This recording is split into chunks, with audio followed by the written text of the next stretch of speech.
আসন্ন বিহার বিধানসভা নির্বাচনে এনডিএর পদপ্রার্থী নীতিশ কুমার এবং কংগ্রেস আর আরজেডির যৌথ পদপ্রার্থী হলেন তেজস্বী কুমার যাদব। তো দুই পার্টি দুজনের মতো কিছু প্রতিশ্রুতি দিয়েছে। তো প্রথম পার্টি আমরা আসি আরজেডি আর কংগ্রেসের দিকে।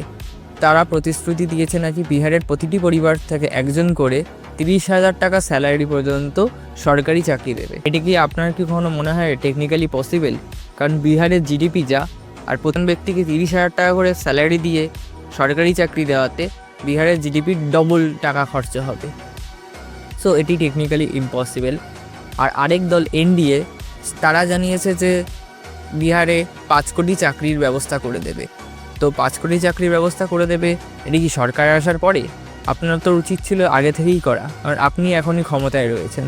এখন প্রতিটি মানুষেরই উচিত দুই দলেরই লোককে জিজ্ঞাসা করা যে আপনারা আমাদের শিক্ষা, স্বাস্থ্য, সংস্কৃতি অথবা বিহারের যে মূল সমস্যা, বিহার থেকে পরিযায়ী শ্রমিক বিভিন্ন রাজ্যে কাজ করতে যায়, সেই সমস্যাগুলোকে আপনি কিভাবে সলভ করবেন।